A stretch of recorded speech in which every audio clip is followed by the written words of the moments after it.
What's up, fuckers? It's tea time.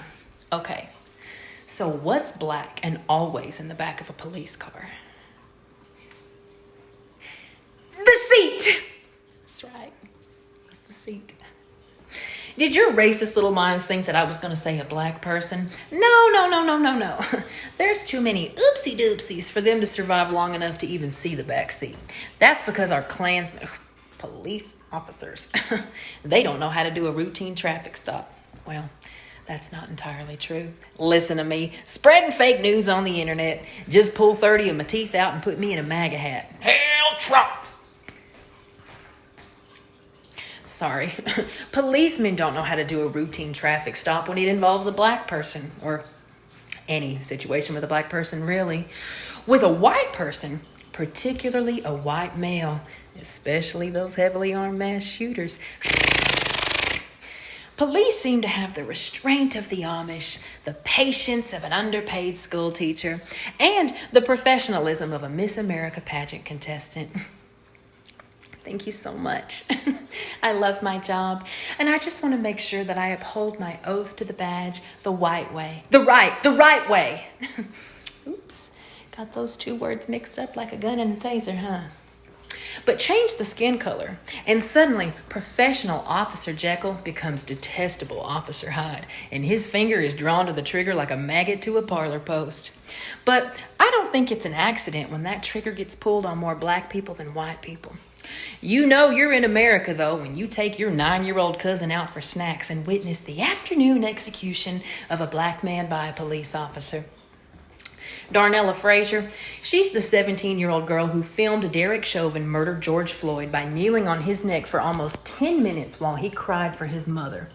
And yet, with countless witnesses and video footage, we still weren't sure of Derek's guilt, and we needed a 3-week trial to figure it all out. What I can't figure out is why there's more outrage over someone kneeling on AstroTurf during a 2-minute song than there is over a white man kneeling on a black man's neck for more than 9 minutes, resulting in his death. Because George Floyd did a bad thing once. That's right. George Floyd did do a bad thing once, but that bad thing had nothing to do with this incident. And not that I'm one to keep score, but Derek, this little piggy, he has had almost 24 excessive force and misconduct complaints against him, 2 of which resulted in closed disciplinary action. A database that documents instances of police brutality listed 7 complaints against Chauvin that have all been closed and resulted in no discipline.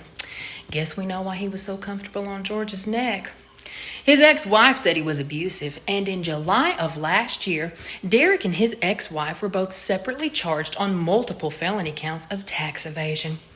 Prosecutors said they underreported their joint income by almost $500,000. The complaint also alleges failure to pay proper sales tax on a $100,000 BMW. Sounds like Derek owes the IRS more than a counterfeit 20. It was bittersweet seeing Derek hauled off to prison in handcuffs after the verdict was read, though. I just never saw the part of the arrest where the knee was jammed into the neck. Did anybody else miss that, or was it just me? Oh, that's right. It didn't happen, because that isn't police procedure. Well, at least if you're white.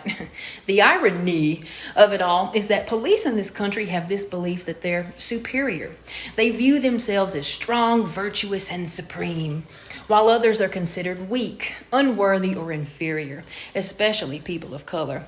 Almost like extreme patriotism and nationalism, a fervent faith in their excellence and glory, particularly as white people.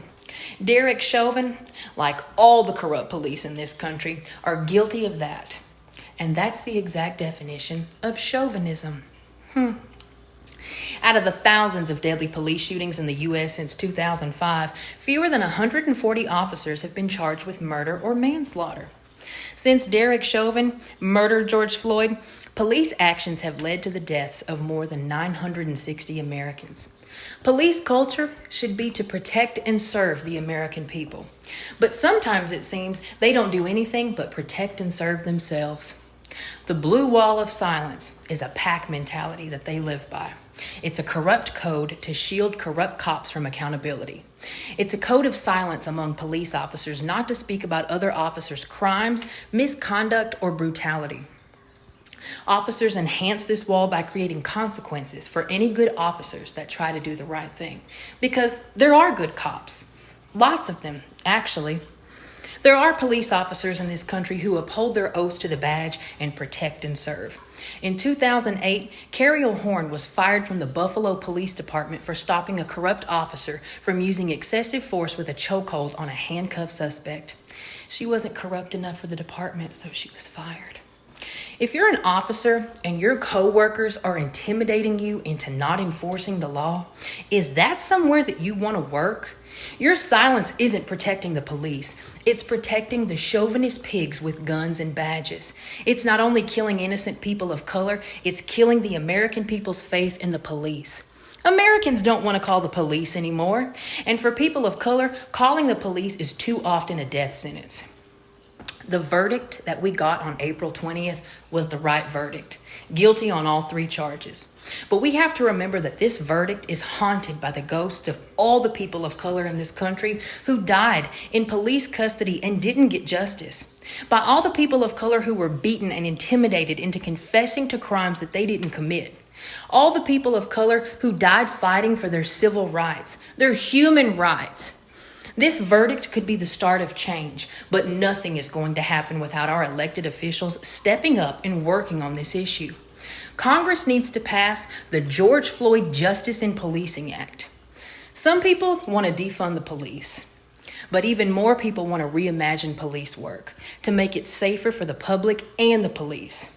I think we need to strip police of their traffic duties, like Marjorie Taylor Greene was stripped of her committee assignments. Betty strikes again. We should have healthcare workers deal with mentally ill people instead of cops, and have medical personnel respond to drug overdoses. Maybe even pay cops extra to live in the communities that they patrol, so they know the people that they're protecting and serving, so they can clearly see them as human beings. But I'll tell you this, accepting police brutality is not an option. I want everybody to have a great fucking day, unless you don't think we need police reform.